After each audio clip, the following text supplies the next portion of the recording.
Hi friends, welcome to our channel. ఈ సీరియల్లో ఏం జరగబోతుందో ముందుగానే తెలుసుకుందాం. ఫ్రెండ్స్, డైలీ సీరియల్ నోటిఫికేషన్ కోసం ఛానల్ని సబ్స్క్రైబ్ చేసుకోండి ఫ్రెండ్స్. అండ్ పక్కనే ఉన్న బెల్ ఐకాన్ని క్లిక్ చేసి ఆల్ ఆప్షన్ని సెలెక్ట్ చేసేయండి.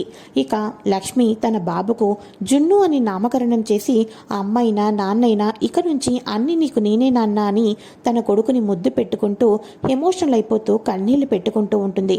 మరోపక్క కూతురికి మహాలక్ష్మి అని నామకరణం చేయమని అంటే లక్కీగా మాత్రమే నామకరణం చేస్తాడు కదా. తర్వాత సంవత్సరం కాలం అయిపోతుంది. ఇక బిడ్డలు పెరుగుతూ ఉంటారు. మిత్ర అయితే చిన్న పిల్లాడైపోయి తన కూతురుతో పాటు తాను కూడా అల్లరి చేస్తూ ఆడుతూ పాడుతూ ఎంజాయ్ చేస్తూ ఉంటారు. ఇదంతా చూస్తున్న మనీషా జీవితంలో ఎక్కడో ఏదో పొరపాటు చేశానంటే మిత్ర నుంచి లక్ష్మిని శాశ్వతంగా దూరం చేయగలిగాను. లక్ష్మిని ఇక ఈ ప్రపంచంలో నుంచే బయటకైతే పంపించేశాను. కానీ నాకు మాత్రం మిత్ర దక్కలేదు అంటే నాకు మిత్రకి నాకు మధ్యలో అడ్డుగోడగా ఈ పసిపాపను తీసుకొని వచ్చి పెట్టాడు మిత్ర. ఇక మిత్ర మనీషా అన్న పేరు కూడా పలకటం మానేసేసి లక్కీ లక్కీ అంటూ 24 గంటలు ఆ పాపతోని ఆడుకుంటున్నాడు అని అనగానే, అవును మనీషా, నువ్వు ఎంత అందంగా ఉన్నా ఎంత తెలివితేటలు ఉన్నా అవన్నీ మిత్ర ముందు పక్కకు నెట్టేసాయి. నువ్వు ఎక్కడో తప్పు చేసావనిపిస్తుంది. ఇప్పటికైనా మించిపోయిందేమీ లేదు. నీ ట్రయల్స్ నువ్వు వేస్తూ ఉండు. మిత్ర నీకు మాత్రమే సొంతం కావాలి అని అనగానే, అవునంటీ, మీరు చెప్పింది కూడా నిజమే అని చెప్పేసేసి మనీషా అయితే ఇంకా మిత్రకు దగ్గర అవ్వాలని ప్రయత్నాలు చేస్తూ ఉంటుంది. మరోపక్క లక్ష్మీ కొడుకు కూడా సంవత్సరం వయసు వచ్చేసరికి వాళ్ళందరూ కూడా ప్రేమతో బాబును ఆడిపిస్తూ ఉంటారు. వాళ్ళ స్వచ్ఛమైన ప్రేమను చూసిన తర్వాత మీకు నాకు ఏ సంబంధము లేదు, ఎటువంటి రక్త సంబంధము లేదు, ముఖ పరిచయము లేదు, అయినా నా బిడ్డని మీ సొంత మనవడిగా చూసుకుంటున్నారు. మీ ఇంట్లో ఒక సభ్యులుగా నన్ను అందరికీ పరిచయం చేస్తున్నారు. మీ ప్రేమను చూస్తుంటుంటే నాకు చాలా సంతోషంగా ఉంది అని చెప్పేసి లక్ష్మి కన్నీళ్లు పెట్టుకుంటూ బాధపడుతూ ఉంటుంది. అయితే కథ ఒక్కసారిగా మరో 4 సంవత్సరాల ముందుకైతే వెళ్తుంది. పాపకు ఒక 5 సంవత్సరాలు, బాబుకు ఒక 5 సంవత్సరాలు వచ్చేస్తాయి. అయితే ఇక మన పాప వచ్చేసేసి రీల్స్ అవి చేసుకుంటూ ఉంటుంది కదా. హాయ్ ఫ్రెండ్స్, మా డాడ్ చూసారా, ఎంత బాగున్నారో కదా, ఈరోజు మా ఫ్యామిలీ మెంబర్స్ అందరినీ పరిచయం చేస్తాను అని చెప్పేసి అందరినీ పరిచయం చేస్తూ ఉంటుంది మన లక్కీ పాప. అయితే ఏ లక్ష్మి వచ్చి పాలు తాగవి అని అరవింద్ అంటూ ఉంటుంది కదా.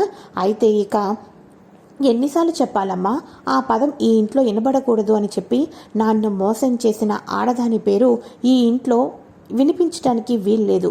అయినా లక్ష్మి లక్ష్మి అని అంటావేంటి? లక్ష్మి ఎప్పుడో పైలోకాలకు వెళ్ళిపోయింది. దేవుడు తప్పు చేసిన వాళ్ళను అస్సలు క్షమించడు. అందుకని తన దగ్గరికి తీసుకుని వెళ్ళిపోయాడు.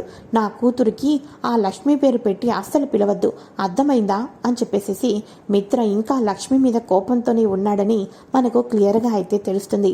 ఇక అరవింద్ అనుకుంటుంది, నన్ను క్షమించు లక్ష్మి, నా కొడుకుకి ఇప్పుడు నేను నిజం చెప్పానే అనుకో, నువ్వు చనిపోయావు కాబట్టి నేను లక్ష్మిని అనవసరంగా అపార్థం చేసుకున్నాను అని నీ మంచితనంతో వాడు ప్రతిరోజు బాధపడుతూనే ఉంటాడు. అదే నీ మంచితనం తెలియకపోతే నువ్వు చనిపోయినప్పటికీ కూడా ఇప్పుడు వాడి ముఖంలో పశ్చాత్తాపం కనిపించడం లేదు. అందుకని వాడి సంతోషం కోసమే నీ మంచి గొప్పతనాన్ని నేను వాడి దగ్గర చెప్పలేకపోతున్నాను అని చెప్పేసి అరవింద అనుకుంటూ ఉంటుంది. మరోపక్క అక్కడ లక్ష్మి కొడుకు రన్నింగ్ రేస్లో అయితే పార్టిసిపేషన్ చేస్తూ ఉంటాడు. లక్ష్మి కమాన్ జున్ను, కమాన్ కమాన్ కమాన్ అని చెప్పేసి పిలుస్తూ ఉంటుంది కదా. అయితే ఇక చివరాత్రకు తానే ఫస్ట్ ప్రైజ్ కోచుకొని, అమ్మ నువ్వు చెప్పినట్టుగానే నేను కప్ కొట్టానమ్మా, ఇదిగో ఇది నీకోసమే అమ్మా అని అనగానే, నా బంగారం జున్ను, నువ్వు ఏం చెప్తే అది చేస్తాను కదమ్మా నేను అని అనగానే, అవునన్నా అవును అని చెప్పేసేసి లక్ష్మి పొంగిపోతూ ఉంటుంది. అమ్మ నేను బాధ పెట్టనమ్మా, నువ్వు ఏం చేయమంటే అదే చేస్తాను. నువ్వు నన్ను ఫస్ట్ ర్యాంక్ తెచ్చుకోమన్నావు కాబట్టి ఫస్ట్ ర్యాంక్ తెచ్చుకున్నాను. నేను బాగా చదువుకుంటాను, బాగా చదువుకొని అందరి చేత శబాష్ అనిపించుకుంటాను అని చెప్పేసి జున్ను చెప్తూ ఉంటాడు. ఇక వెంటనే అప్పుడు లక్ష్మి బాధపడుతూ ఉంటుంది. ఇక వెంటనే తన కొడుకు లక్ష్మి కన్నీళ్లు తుడిచి, ఏంటమ్మా బాధపడుతున్నావు? ఇప్పుడు నేనేమైనా నాన్న ఎక్కడా నీకేమైనా అడిగానా? నాన్న గురించి అసలు ఏమైనా నేను మాట్లాడానా? నాకు తెలుసమ్మా, నేను నాన్న గురించి అడిగినప్పుడల్లా నువ్వు బాధపడతావు, అందుకని అడగడమే మానేశానమ్మా. కానీ నేను నిన్ను చూసుకుంటానమ్మా. నాన్న నీ పక్కన లేకపోయినా నేను నీ పక్కనే ఉంటూ నాన్నకుండా గొప్పగా చూసుకుంటానమ్మా అని అనగానే లక్ష్మి ఎంతగానో పొంగిపోతుంది. ఇక వెంటనే తన కొడుకుని హక్ చేసుకుని ముద్దయితే పెడుతూ, పద ఇంటికి వెళ్ళిన తర్వాత ఈ గిఫ్ట్ ఇంట్లో వాళ్ళందరికీ చూపిద్దాం అని చెప్పేసి లక్ష్మి తన కొడుకుని తీసుకుని వెళ్తుంది. ఇంతలో చలపతయ్య చూసి, అమ్మా చూడండి మీ మనవడు ఎంత పెద్ద గిఫ్ట్ను ఇంత చిన్న వయసులోనే తీసుకుని వచ్చేశాడు అని చెప్పేసి అనగానే ఈ లోపల అర్జున్ వచ్చేసేసి, జున్ను నాకు తెలుసురా నువ్వు ఏదైనా సాధిస్తావని అని చెప్పేసేసి ఇక ఇద్దరు కూడా ఐఫై అయితే ఇచ్చుకుంటూ ఉంటారు. సర్లేండి, ఇక ఇక్కడితో ఇవి ఆపండి. నేను ఎప్పటి నుంచి చెప్తున్నానో నన్ను బయటకు తీసుకొని వెళ్ళమని. నాకు కొన్ని రోజుల్లో పుట్టినరోజు కూడా వస్తుంది. నన్ను మీరు బయటకు తీసుకొని వెళ్ళాలి. నాకు పార్టీ కావాల్సిందే అని అనగానే, అలాగే లేరా, ముందు నువ్వు ఖాళీ చేతులు కడుక్కొనిరా, లోపలికి వస్తే నీకు ఫుడ్ తినిపిస్తాను అని చెప్పేసేసి ఇక వాళ్ళ నాయనమ్మ అయితే అంటుంది. అలాగే గ్రాని అని చెప్పేసేసి ఇక బాబు వచ్చేసి కాళ్ళు చేతులు కడుక్కొని లోపలికైతే వెళ్ళిపోతాడు. అయితే ఇక ఇదిలా ఉండగా మన లక్కీ పాప వచ్చేసేసి ఇంట్లో రీల్స్ అవి అన్నీ చేస్తూ ఉంటుంది కదా. ఇద్దరు రీల్స్ అన్నీ చేసుకున్న తర్వాత ఇక అరవింద మిత్రతోటి అంటూ ఉంటుంది, అరే మిత్ర, మన లక్కీకి బర్త్డే దగ్గరికి వచ్చేసిందిరా. పాపం లక్కీ బర్త్డే ఎప్పుడు ఇంట్లోనే చేస్తున్నాం కదా, ఈసారి అలా లక్కీకి కూడా కొత్తగా ఉంటుంది, బయట ప్లాన్ చేద్దాం అని చెప్పేసి అనగానే, అవునమ్మా నేను అదే అనుకుంటున్నాను, లక్కీని ఎంత సంతోషంగా పెడితే నాకు అంత సంతోషం అని చెప్పేసేసి వీళ్ళు మాట్లాడుకుంటూ ఉంటారు. అయితే ఇద్దరి పిల్లలు ఒకే రోజు పుట్టడంతో ఇద్దరు పిల్లలు బర్త్డే అయితే వచ్చేస్తుంది. అయితే ఇక ఇదిలా ఉండగా పాప బర్త్డే అని చెప్పేసేసి ఇక ఊరు నుంచి వచ్చేస్తారు కదా సుధా భాస్కర్ వాళ్ళు. ఇక వాళ్ళు కూడా నమస్కారం పెద్దమ్మగారు అని అనగానే, నమస్కారం అని చెప్పేసేసి అరవింద, మీ చెల్లెల గురించి ఏమైనా తెలిసిందా భాస్కర్ అని అనగానే, ఏమీ లేదు పెద్దమ్మగారు, తను నా దగ్గరికి ఎందుకు వచ్చిందో, బిడ్డ పుట్టిన వెంటనే ఎందుకు దూరం అయిపోయిందో నాకైతే అర్థం కావటం లేదు అని అనగానే, సరి అయితే ఆ రోజు మీ చేతుల దగ్గర నుంచి తీసుకొచ్చిన పాపకు ఈరోజు 5 ఏళ్ళు పుట్టినరోజు కూడా జరుపుకుంటున్నాము. ఇక మీకు రూమ్ ఇచ్చాం కదా, అక్కడంతా బాగానే ఉందా, ఇక్కడ వర్క్స్ అన్నీ కూడా బాగా జరుగుతున్నాయా అని అనగానే, బాగానే జరుగుతున్నాయి పెద్దమ్మగారు, దగ్గరుండి చూసుకుంటున్నాం అని అనగానే, సరే అయితే మీ మీద నాకు ఎంతో నమ్మకం ఉంది కాబట్టి వైజాగ్లో కూడా మీకు అన్నీ నేను పూర్తిగా అప్పచెప్పాను, ఇక నుంచి నేను అక్కడికి రాకపోవచ్చు, మీరే అన్నీ చూసుకుంటూ ఉండండి అని చెప్పేసి అనగానే, సరే అయితే అని చెప్పేసి అనుకుంటూ ఉంటారు. అయితే ఇక ఇదిలా ఉండగా ఇక వీళ్ళు ఈ పాప దగ్గరకు వచ్చి ఆడుతూ పాడుతూ ఉంటారు. అయితే ఇక ఇదిలా ఉండగా అరవింద ఫోను టీపై మీదైతే వదిలేస్తుంది. అరవింద ఫోన్ ఒకటే రింగ్ అవుతూ ఉంటుంది. అయ్యో పెద్దమ్మగారు ఫోన్ ఇక్కడ వదిలేశారే, ఏవయ్యా నువ్వు పాపని ఆడిస్తూ ఉండు, నేను వెళ్ళి పెద్దమ్మగారికి ఫోన్ ఇచ్చేసి వస్తాను అని చెప్పేసి ఫోన్ ఇవ్వడానికైతే లోపలికైతే వెళ్తుంది. లోపలికి వెళ్ళంగానే పెద్దమ్మగారు మీ ఫోన్ని అక్కడ మర్చిపోయారు అని అనగానే, అవునా సుధా, సరే ఇటివ్వు అని చెప్పేసి అనుకుంటూ కట్టను ఓపెన్ చేసి ర్యాక్ అంతా చూసుకుంటూ ఉంటుంది అరవింద ఫోన్ మాట్లాడుతూ.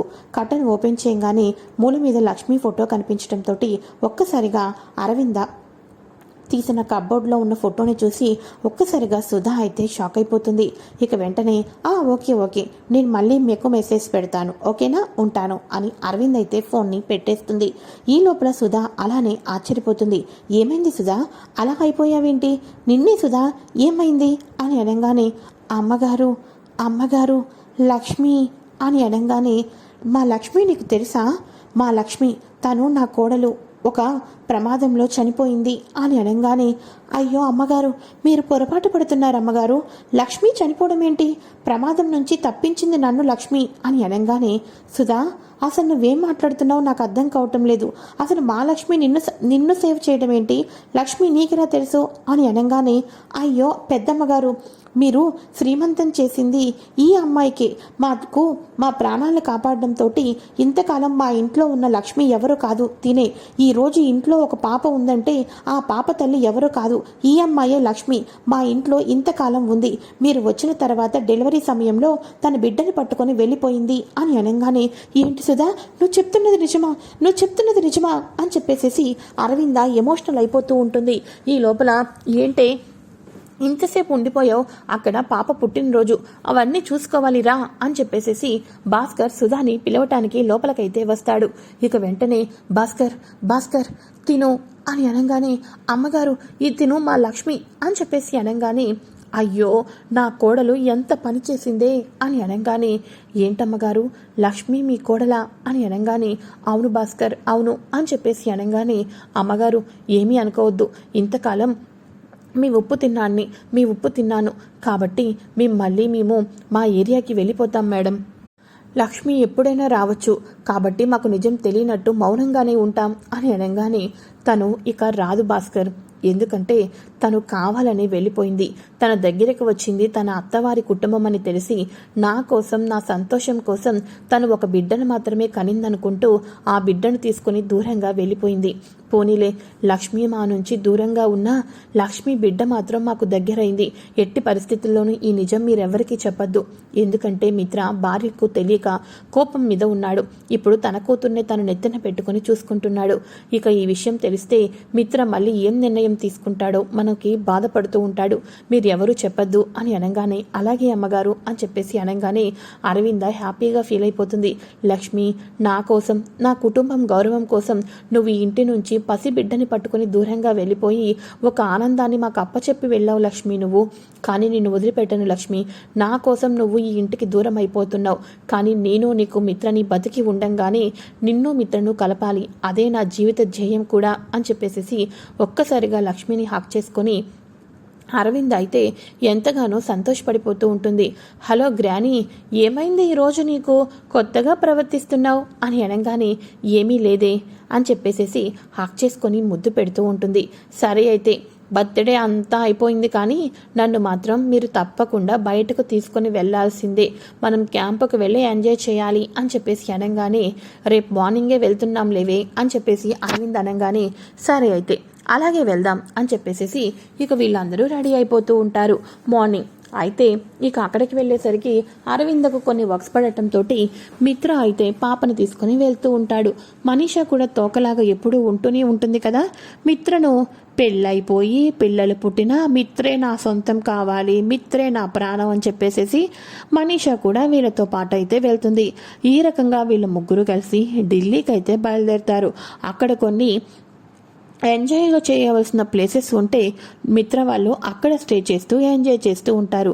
అయితే ఇక్కడ జున్నుబాబు కూడా ఎప్పటి నుంచో అడగటంతో ఇక అందరూ బయలుదేరుతూ ఉంటే చలపతయ్య అంటూ ఉంటాడు, అమ్మా ఇప్పుడు మనం వాళ్ళ మధ్యలోకి ఎందుకు అమ్మ వెళ్ళటం, అసలు ఇంతకాలం మీరు పెళ్లి చేద్దాం అనుకుంటున్నారు, అడగటానికేమో భయపడ్డారు, కానీ మనమేమీ అడక్కోకుండా వాళ్ళిద్దరిని అలా బయటకు పంపించామనుకోండి, వాళ్ళిద్దరి మధ్య మాటలు ఏర్పడతాయి, వాళ్ళిద్దరి మధ్య ప్రేమ అనేది పడుతుంది. అప్పుడు ఆటోమేటిక్గా వాళ్ళిద్దరి మనసులను అర్థం చేసుకొని మనమే వాళ్ళిద్దరిని ఒకటి చేయొచ్చు అని అనగానే, అవును చలపతయ్య నాకు అదే అనిపించింది అని చెప్పేసేసి, అమ్మో నా మోకం నొప్పి, మోకాలు పట్టేసింది, ఒరే జున్ను నువ్వు మాత్రమే వెళ్ళరా అని చెప్పేసేసి ఇక వాళ్ళనైతే పంపించేస్తుంది ఇందిరాదేవి. అయితే వీళ్ళ ముగ్గురు కూడా చక్కగా ఎంజాయ్ చేయడానికి లొకేషన్కి అయితే చేరుకుంటారు. ఇక అంతా చాలా బాగుంది కదా, ఇక్కడ కూల్గా చాలా బాగున్నాయి అని చెప్పేసేసి చుట్టుపక్కల వెదర్ని చూస్తూ పిల్లలు అందరూ కూడా ఆడుకుంటూ ఎంజాయ్ చేస్తూ ఉంటారు.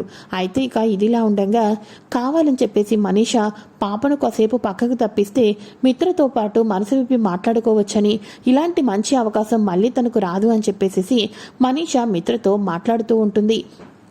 ఇక లక్కీని, అదిగో చూడు అక్కడ బెలూన్స్ ఉన్నాయి, వెళ్ళి తెచ్చుకోపో అని చెప్పేసేసి పాపను బెలూన్స్ దగ్గరికి అయితే పంపించేసేసి, మిత్ర వెదర్ బాగుంది కదా అని చెప్పేసేసి మనీషా మాటలు అయితే కదుపుతూ ఉంటుంది. అయితే ఇక వీళ్ళందరూ కూడా ఆడుకుంటూ ఎంజాయ్ చేస్తూ ఉంటారు. అయితే పాప ఒక్కసారిగా బెలూన్స్ దగ్గరికి వెళ్ళి పరిగెత్తుకుంటూ వచ్చి కింద అయితే పడిపోతుంది. అమ్మా అని చెప్పేసి అనగానే ఒక్కసారిగా లక్ష్మి వెనక్కి అయితే తిరుగుతుంది. ఇక కింద పడిపోయిన తన కూతురుని ఇక వెంటనే లేపి, అయ్యయ్యో దెబ్బ తగిలిందమ్మా, తగ్గిపోతుంది అని చెప్పేసేసి లక్ష్మి అయితే పాపను తీసుకుంటూ ఇక ముద్దు పెడుతూ ఉంటుంది. పాప లక్ష్మిని చూసి, థ్యాంక్స్, నేను పడిపోగానే ఇక్కడ ఎంతమంది ఉన్నా మీరే వచ్చారు, చాలా థ్యాంక్స్ అని అనగానే, సరే అయితే ఇప్పుడు నీకు బాగానే ఉంది కదా, ఇంతకీ మీ వాళ్ళు ఎక్కడ ఉన్నారు అని చెప్పేసి అనగానే, అదిగోండి అక్కడే ఉన్నారు, థ్యాంక్ యూ సో మచ్ అని చెప్పేసేసి పాప లక్ష్మికి ముద్దు పెట్టేసి పరుగున వెళ్ళిపోతుంది. లక్ష్మికి ఆ పాప ముద్దు పెట్టంగానే ఏదో తెలియని ఒక ఎమోషనల్ అయితే వచ్చేస్తుంది. అదే పేగుబంధం, తల్లి ప్రేమ అంటే. ఇక పాప అదిగో మా వాళ్ళు అక్కడ ఉన్నారని పరుగుకుంటూ వెళ్ళిపోతూ ఉంటే ఒక్కసారిగా డాడ్ అని చెప్పేసేసి లక్ష్మి లక్కీ పాప వాళ్ళ డాడ్ని హక్ చేసుకుంటుంది. దూరం నుంచి చూస్తున్న మన లక్ష్మి ఒక్కసారిగా మన మిత్రని చూసి ఆశ్చర్యపోతుంది. మిత్ర గారు అని చెప్పేసేసి లక్ష్మి ఇక వెంటనే పక్కకు జరిగిపోయి అక్కడ జరిగిందంతా చూస్తూ ఉంటుంది. అంటే మిత్ర గారు నేను చనిపోయాను చెప్పేసేసి మనీషాన్ని పెళ్లి చేసుకున్నారన్నమాట. ఆ పాప నా మిత్ర కూతురు అన్నమాట అని చెప్పేసేసి లక్ష్మి మిస్అండర్స్టాండింగ్ చేసుకుంటుంది.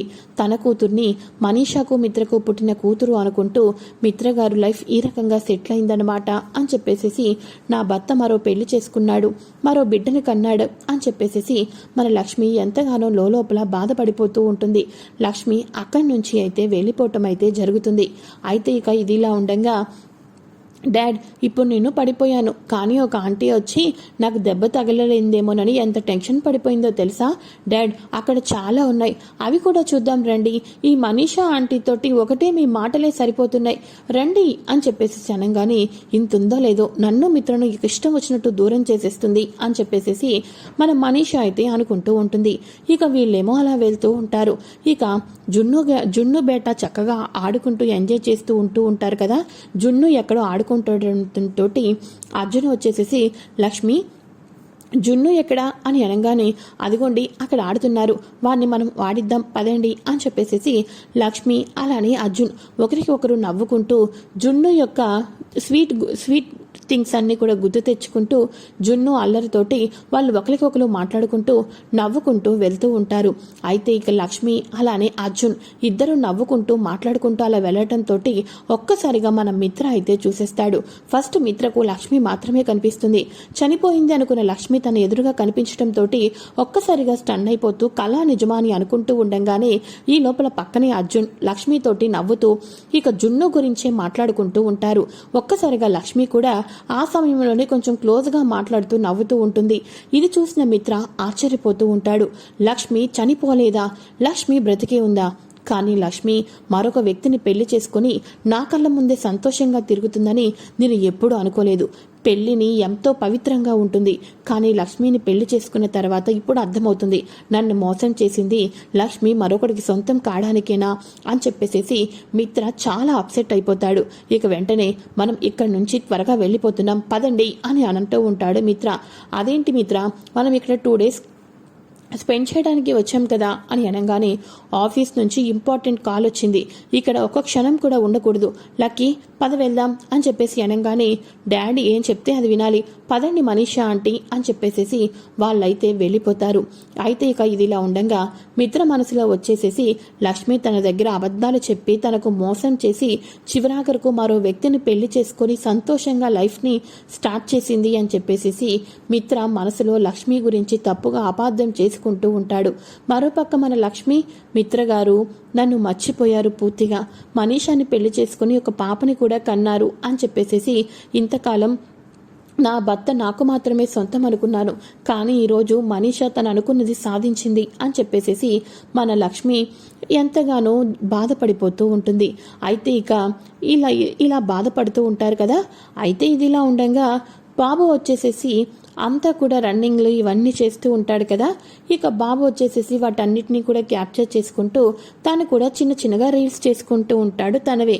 అయితే ఈ చిన్నారి పాప రీల్స్ని కూడా మన జున్ను బాబు అయితే ఫాలో అవుతూ ఉంటాడు. అయితే ఈ చిన్నారి పాప పెట్టిన వీడియో వెనకతల అరవింద మిత్ర ఇంట్లో ఉన్న వాళ్ళందరూ కనిపిస్తూ ఉంటారు కదా. తర్వాతి ప్రోమోలో ఏం జరుగుతుంది అంటే లక్ష్మి ఫోన్ని చూస్తూ ఉండగా లక్ష్మి ఫోన్లో ఆ చిన్నారి పాప పెట్టిన రీల్ వెనకాతలో ఉన్న అరవింద వీళ్ళందరినీ కూడా చూస్తూ ఉంటుంది. ఇక తన కుటుంబాన్ని ఈ రకంగా రీల్స్లో చూసుకుంటూ సంతోషపడుతూ ఉంటుంది. మరోపక్క అరవింద లక్ష్మి బ్రతికే ఉందని, ఈ మనవరాలు తన సొంత మనవరాలే అని చెప్పేసేసి మిత్ర తన కూతురుతోనే సంతోషంగా ఉన్నాడని తెలుసుకుంటుంది. మనీషా అరవింద లక్ష్మి ఎక్కడ ఉందో ఏం చేస్తుందో మరెన్నో తెలుసుకోవాలని చెప్పేసి లక్ష్మి కూతురే, లక్ష్మి బ్రతికే ఉందని నాకు మీరు చెప్పినప్పుడు అర్థం కాలేదు, ఇప్పుడు నాకు పూర్తిగా అర్థమవుతుంది దీక్షితులు గారు. ఇంతకీ నా కోడల్ని నా కొడుకుని నేను కలపాలి అనుకుంటున్నాను, ఎప్పుడు ఎక్కడ ఉందో తెలియటం లేదు, మీరే చెప్పాలి. ఎటువైపుగా వెళ్తే నా కోడలు కనిపిస్తుందో చెప్పండి. నేను చనిపోయే లోపల నా కొడుకుని కోడల్ని ఒకటి చేసి సంతోషంగా వాళ్ళిద్దరినీ కలపాలి అని అనుకుంటున్నాను, చెప్పండి దీక్షితులు గారు అని అనగానే అరవింద ఆ ప్రకృతి ఎప్పుడు ఏం చేస్తుందో మనకు తెలీదు. నువ్వు కొడుకు కోడల్ని కలపాలని అంతగా ఆశపడుతున్నావు. నీ ఆశ నాకు తెలుస్తుంది. కానీ నువ్వెవరు కలపటానికి? తను జన్మనిచ్చిన బిడ్డలే వాళ్ళిద్దరినీ కలుపుతారు. బిడ్డలకి తల్లి తండ్రి ఇద్దరూ కావాలి కదా. కాబట్టి ఆ పరమశివుడు విడిపోతున్న జంటను, అపార్థాలు చేసుకుంటున్న ఆ జంటకు ఒకటి చేసే అవకాశం ఆ పిల్లలకు మాత్రమే శక్తి ఇచ్చారు. కాబట్టి ఇక పిల్లలిద్దరూ కూడా తల్లిదండ్రులను తప్పకుండా ఒకటి చేస్తారు అరవింద, ఒకటి చేస్తారు అని చెప్పేసేసి దీక్షితులు గారు అయితే అరవిందకు చెప్పటం జరుగుతూ ఉంటుంది. ఇది ఫ్రెండ్స్ లేటెస్ట్ ఎపిసోడ్. ఈ రకంగా అరవింద నిజం తెలుసుకుంటుంది. మిత్ర లక్ష్మిని చూసి మిస్అండర్స్టాండింగ్ చేసుకుంటాడు. లక్ష్మి ఏమో మిత్రను చూసి మిస్అండర్స్టాండింగ్ అయితే చేసుకుంటుంది. తర్వాతి ఎపిసోడ్లో కూడా ఏం జరగబోతుందో ముందుగా తెలుసుకోవటం కోసం ఛానల్ని సబ్స్క్రైబ్ చేసుకొని పక్కనే ఉన్న బెల్ ఐకాన్ని క్లిక్ చేసి